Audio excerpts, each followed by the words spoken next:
We're on. 11 minutes, 11 seconds counting. Welcome to What is the Real? Oh, nice. I'm Kara-Leah Grant. Oh, you said I am.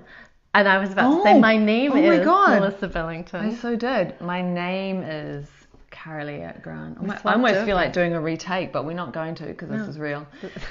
This is real.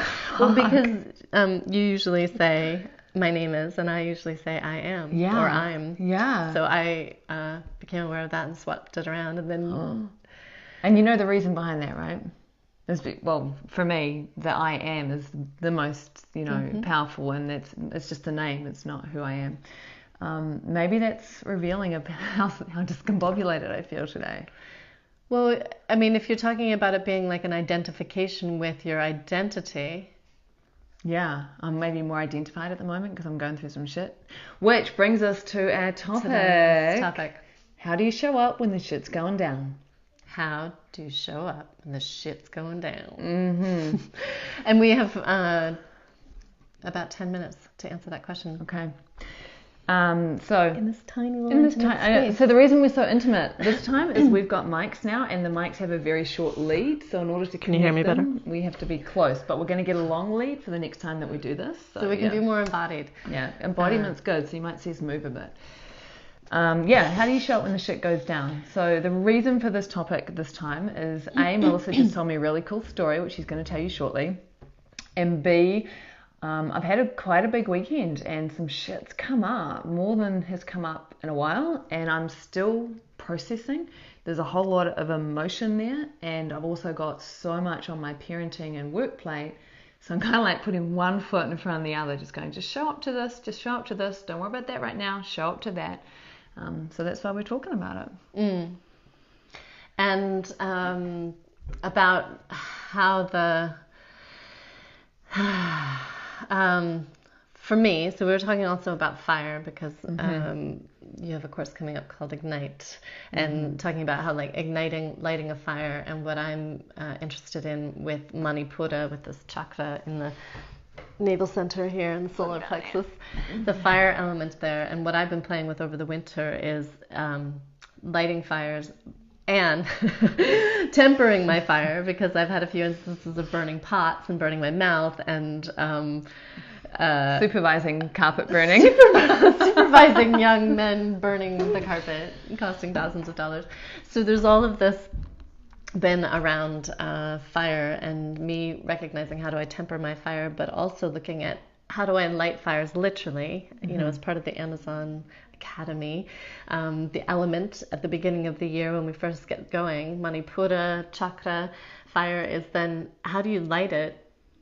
Not only light it, especially like literally out in the woods, if it's wet and things are damp, how do you light a fire? That skill of lighting a fire in the first place. But then beyond that, how do you keep it lit? And so for me, that's commitment, is you have the vision.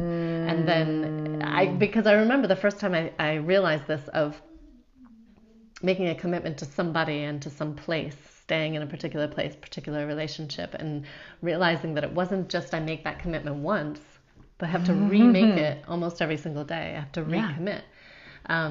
And so that's what I find when the shit shows up. There's a desire to just drop it all together. There's a kind of internal reaction like, oh, this isn't going to work. The whole kind of quit mode. Yeah. And that's something I'm intimately aware of. I've been in business now for 10 or more years. Hang on. You can hear noise coming over. Okay, so tell you what, why don't you, before I get into my little spiel, why don't you tell your story? I'm going to unplug, go deal with the noise, and then come right back. Just going to unplug. What is the real, huh? Okay, so the reality is that there's other people in the vicinity. This is a real house. Okay, so where I found this instance recently, yesterday, was that taking actions on things that are challenging for me, like technical stuff, learning new systems, and as soon as I start to take an action, then if it's going well, that feels quite victorious. However, if it's blocked in some way, it's challenged in some way, my internal reaction is to give it up, is to just is to take it as a sign. And that's one of the things that we were talking about in terms of like this whole spiritual world, that seeing everything as a sign can in itself become quite It becomes a cop out. I'm not meant to do it. It's not aligned. It's not, you know what? Bullshit. Well, but then how do you know the difference? The discernment between, like, is this saying you're going in the wrong direction? Because I've done that, you know? But then there's also the thing that's saying, no, this is just for you to strengthen and up level. I know that when I started doing website stuff back in 2006, like a long time ago, I knew nothing, and I was doing it from the ground up, and it took me 3 days to install my first WordPress website, and I hit up against so many barriers, and then this wouldn't work, and that wouldn't work, and that wouldn't go, and so I would just keep plugging away. There's got to be a way. There's got to be a way. There's got to be a way. There's got to be a way. I never gave up. I was committed. I wanted to have a website. And in order to do it, I would do whatever it took to get there. And what I learned on the tech side is that there is always a way. You just have to keep trying. Sometimes you go away and do some yoga or dance or have a cup of tea or whatever, and it comes to you in the middle of the night. But the point is that, you know, when you're committed to bringing something into fruition, you know, you've got your vision, you're going to bring it all the way down into reality, you commit and you do what it takes. However, there are points when there's a sense, and it's a deeper sense, that this is not right for me anymore, or this is not aligned, or it's really clear that it's time to let this go, or to shift what it is that I'm doing. So for me, it's very much, I'm feeling, what is the difference between... A sign doesn't come from the outside. A sign is an energy from the inside. You know, and I think that often we're externally looking. If we're not truly committed to something, we take an external barrier. Oh, it's a sign. You know, which is very different from things happening a particular way, and we start to feel a particular way inside of us, and then we realize because of how we're feeling, actually this isn't a genuine, heartfelt, authentic desire anymore. Oh, this is this. You know, you see the difference? Like, that's what it feels like the difference is to me.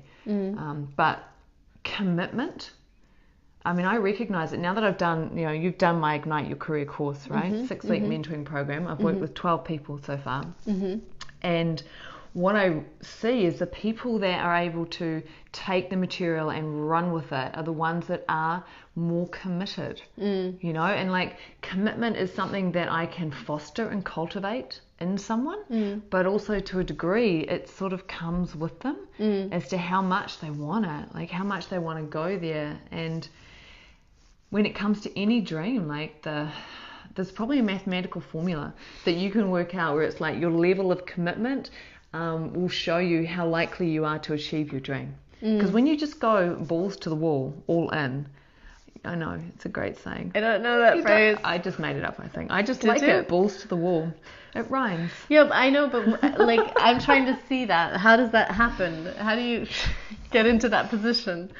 We digress, and we've only got like 4 minutes left, maybe 3. 3. Yeah. Less than. So commitment. So when I look at like what's going on for me at the moment, I've got some massive emotional stuff. I can feel it there, you know, and I have commitments. Like I have a retreat that's happening in 2 weeks' time, and today I needed to send so many emails to, you know, and if I leave that till tomorrow, it increases the pressure, it increases the stress, it increases the overwhelm. So what I do is instead it's like, right, when I'm feeling this way, what's the most crucial thing I have to do? I'm just going to do that thing. And then I kind of pause and I breathe. Okay, what needs to happen now? Okay, what needs to happen now? And then it's like, okay, I've done a solid 90 minutes of awesomeness. I'm going to go sit outside on the deck in my beanbag and just chill. Oh, look, I can do this. I can listen to my voice messages while I'm chilling in the sun and I'm feeling more replenished. So how I continue to show up, you know, when the shit's going down is it's very much a moment by moment by moment response. I don't go into story. I don't go into drama. I try not also to repress and suppress whatever emotional stuff is coming up. You know, I don't want to block it out. It's precious. I'm precious. And I try and create space for it as much as possible. You know, like before you rocked up to do this, I took 20 minutes on my chaise lounge, which showed up in my house for free, by the way. And I just looked out my window, you know, at the sea, and it was beautiful. So that's how, for me, when the shit's going down, I'm more and more a master of my mind, so my mind doesn't do a number on me. You know, even though it can be like,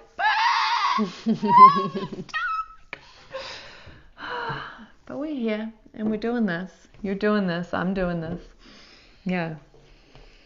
Time check. Oh my God. 1 minute, really? Yeah, we have 1 minute left. So is there anything we want to wrap up with on that? I'm just going to do a shameless plug for my mentoring program. So October 15th to November 25th. It's a 6-week mentoring program. Melissa's done it. She's awesome. That's how she's got her kickstart on the Amazon program, right? And I work with 6 people only, and I still have a couple of spaces left. It includes a weekend retreat. You get 2 one-on-one sessions with me. We do jam sessions every week with everyone else. Do you want to add anything? Yeah, I really like, because it was so intimate that there was only a few people, that there is more of a sense of wanting to show up, because I feel like the others are relying on me and I'll be noticeably missing. And then because I did that over the weeks of showing up more and, you know, wanting to support others, but also not wanting to, you know, feel any embarrassment about not being there, not doing my part of it, and not committing to what I had invested in it.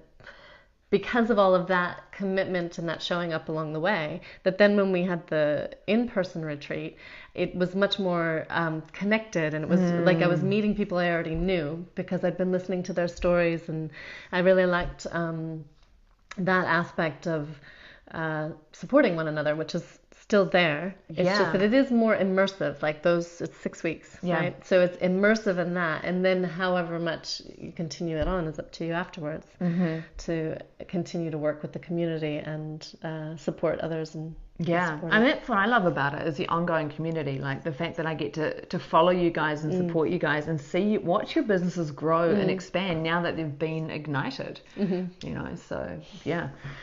Alrighty, that's us. Are we over and out? We are over and out, a little bit over, and a little bit out. A little bit out.